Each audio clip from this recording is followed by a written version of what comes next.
Timnas Indonesia makin menakutkan. 2 kemenangan beruntun, Hurtman sudah siapkan masa depan Garuda. 2 pertandingan, 2 kemenangan, 2 clean sheet. Mungkin bagi sebagian orang ini hanya FIFA Matchday biasa. Tapi bagi Timnas Indonesia, ini adalah sinyal bahwa sesuatu yang besar sedang dibangun. Di bawah arahan John Hurtman, skuad Garuda berhasil menumbangkan Oman dengan skor meyakinkan 3-0.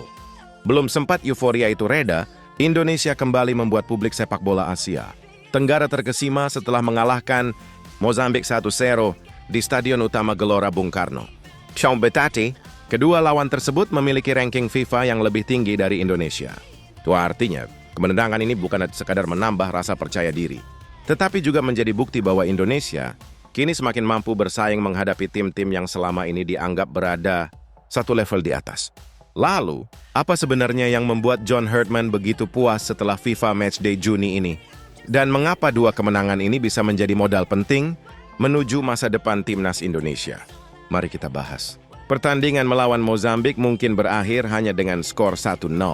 Namun jika melihat jalannya pertandingan, Indonesia sebenarnya tampil sangat dominan. Gol cepat oleh Romeni pada menit ke-12 menjadi pembeda. Striker yang semakin menunjukkan ketajamannya, itu sukses memanfaatkan peluang dan membawa Indonesia unggul sejak awal laga. Setelah gol tersebut, Indonesia terus menekan. Skuad Garuda melepaskan total 15 tembakan ke arah gawang lawan. 3 di antaranya tepat sasaran. Bahkan beberapa peluang emas membentur mistar gawang, Kevin Dix.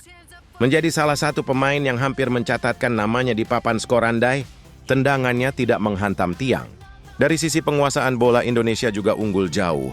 Sebanyak 60% penguasaan bola berhasil dikuasai pasukan Hurtman. Sementara Mozambik hanya memperoleh 40%. Distribusi bola Indonesia juga terlihat jauh lebih rapi. Rizky Ridho dan kawan-kawan mencatat hampir 500 operan dengan tingkat akurasi yang sangat baik. Data-data tersebut menunjukkan bahwa Indonesia tidak menang karena keberuntungan. Mereka memang tampil lebih baik. Meski demikian, masih ada satu catatan yang menjadi perhatian. Efektivitas penyelesaian akhir.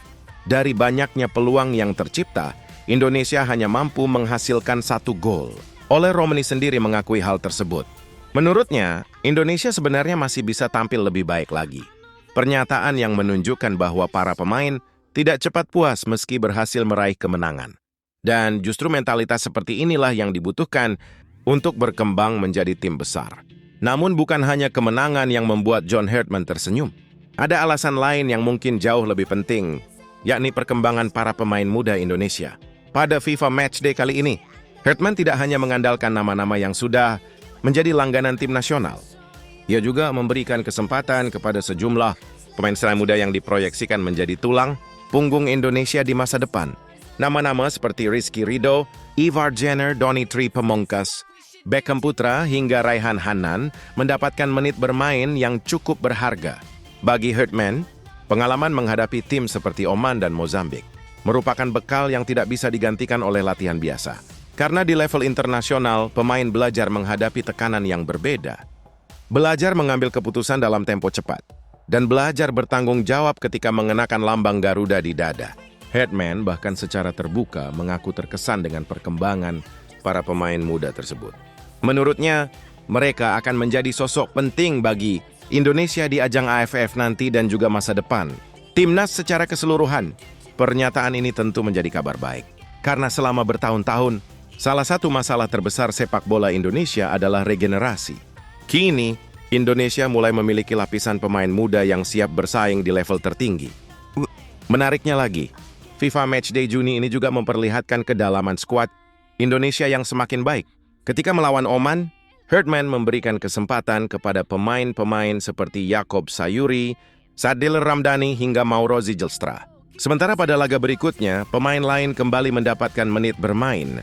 Artinya Indonesia tidak hanya bergantung pada 1 atau 2 nama saja. Kedalaman skuad mulai terbentuk.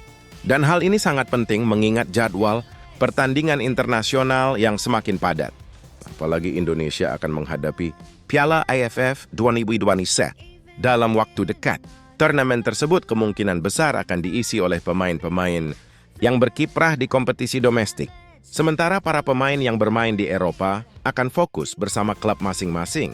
Nama-nama seperti Kevin Dix, Calvin Verdonk, Martin Pais, Emil Audero, Justin Hubner, Nathan Cho Aon, Joey Pelupesi, Ragnar Oratmangoen hingga Ole Romeni diperkirakan tidak akan tampil di ajang tersebut. Bukan karena tidak dibutuhkan, tetapi karena AFF bukan agenda resmi FIFA.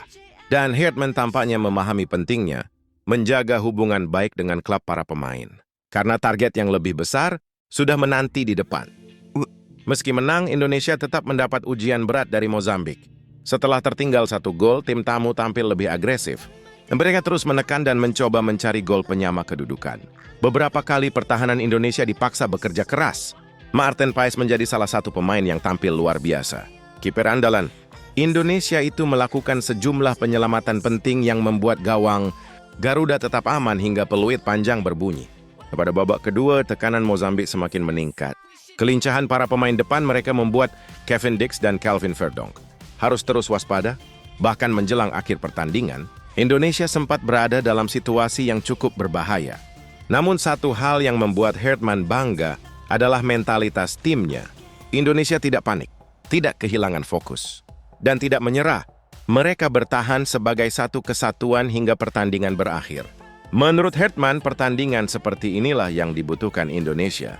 Bukan sekadar menang mudah, tetapi pertandingan yang menguji karakter, menguji nyali, dan menguji ketahanan mental para pemain. Karena ketika menghadapi turnamen besar nanti, kesepakatan di bawah tekanan akan menjadi faktor penentu. Yang membuat 2 kemenangan ini terasa semakin spesial adalah konteksnya. Indonesia berhasil meraih kemenangan beruntun melawan tim dengan ranking FIFA lebih tinggi. Bagi Herdman, ini merupakan pencapaian yang sangat penting. Karena kemenangan semacam ini bukan hanya menghasilkan poin ranking FIFA, tetapi juga mengubah cara pandang dunia terhadap Indonesia. Dulu Indonesia sering dianggap sebagai tim yang hanya berbahaya ketika bermain di kandang. Kini Indonesia mulai menunjukkan bahwa mereka memiliki kualitas permainan yang nyata, penguasaan bola lebih baik, organisasi permainan lebih rapi, dan mental bertanding yang semakin matang. Inilah fondasi yang sedang dibangun oleh Herdman. Fondasi yang mungkin belum sempurna, tetapi sudah mulai terlihat bentuknya. Lalu bagaimana setelah ini? Jawabannya adalah Piala AFF 2026. Ajang yang akan menjadi panggung bagi banyak pemain muda Indonesia untuk membuktikan diri. Dan setelah itu, seluruh perhatian akan tertuju pada agenda FIFA Matchday bulan September. Saat itulah para pemain diaspora dan pemain yang berkarier di Eropa diperkirakan akan kembali bergabung. Kevin Dix, Ole Romeni, Justin Hubner, Calvin Verdonk, Maarten Paes, dan nama-nama lainnya. Herdman sendiri bahkan sudah memberikan pesan yang menarik. Ia mengatakan bahwa untuk sementara Indonesia akan mengucapkan selamat tinggal kepada Ole dan kawan-kawan. Namun mereka akan kembali bertemu pada bulan September. Kalimat sederhana, tetapi menunjukkan bahwa proyek besar timnas Indonesia masih terus berjalan.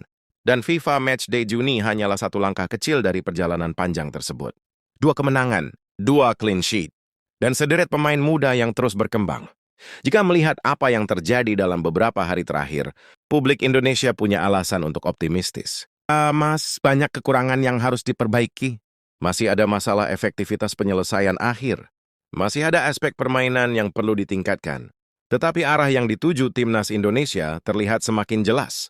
Kini pertanyaannya adalah, mampukah generasi baru Garuda melanjutkan momentum ini dan membawa Indonesia meraih prestasi yang lebih besar di masa depan? Tulis pendapat kalian di kolom komentar. Dan jangan lupa subscribe untuk mendapatkan update terbaru seputar timnas Indonesia dan dunia sepak bola. Sampai jumpa di video berikutnya.